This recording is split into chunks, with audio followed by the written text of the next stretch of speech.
Ne vous enfermez pas en vous disant, moi absolument, je veux être responsable partenariat, donc il faut que je travaille sur ma première mission dans le sponsoring. Le plus important est de mettre un pied dans le milieu du sport pour construire votre réseau.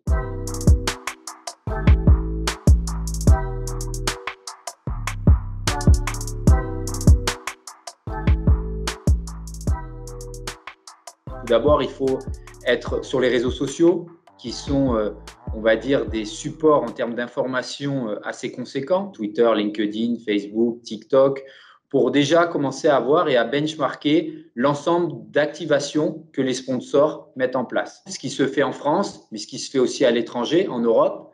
Allez voir aussi dans d'autres continents, même si c'est une culture différente. Allez voir nos amis américains, allez voir nos amis sud-américains. En allant benchmarker sur l'ensemble de ces réseaux, sur ces sites web, sur différents blogs qui peuvent exister, vous allez petit à petit commencer à comprendre la logique de sponsoring. Selon moi, ce qu'il est aussi très intéressant pour pouvoir mettre un pied dans cette expérience et dans le monde professionnel, et d'intégrer le bénévolat. Le bénévolat dans l'organisation de ces événements, qui peuvent être des événements locaux, travailler sur les 10 km par exemple de votre ville, ou des événements un peu plus nationaux. Je vous prends comme exemple le Tour de France. Le Tour de France recherche toujours énormément de jeunes. Alors là, je parle de bénévolat, mais ça peut être aussi des jobs saisonniers. Typiquement, sur le Tour de France, c'est des jobs saisonniers, et ce qui vont vous permettre potentiellement, via la caravane du Tour de France ou les villages de départ, de pouvoir, lors d'un mois, comprendre un peu ce qu'est cette machine de Tour de France, les différents acteurs, les différents ayants droit qui travaillent autour de cette organisation-là.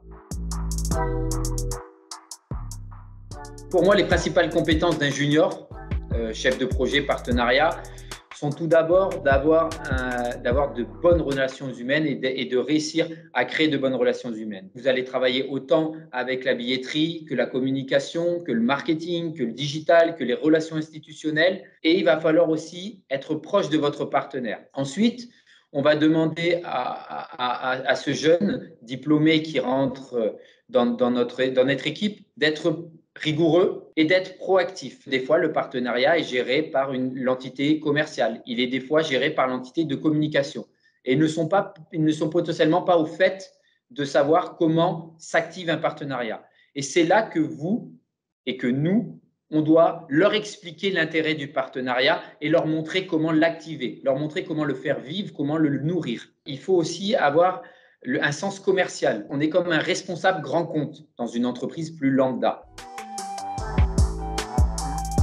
Ne vous enfermez pas en vous disant, moi absolument, je veux être responsable partenariat, donc il faut que je travaille sur ma première mission dans le sponsoring. Le plus important est de mettre un pied dans le milieu du sport pour construire votre réseau. On est dans un domaine qui est assez fermé, où les offres d'emploi ne sortent pas toujours parce qu'on est plutôt sur des recommandations. Donc, pour être recommandé, il faut commencer au moins à avoir des missions dans le milieu du sport. Et en étant ouvert, vous allez petit à petit construire ce réseau, ce qui est très important pour petit à petit aider vos relations dans le travail et aussi, pourquoi pas, vous ouvrir les portes de telle ou telle opportunité dans telle ou telle entreprise.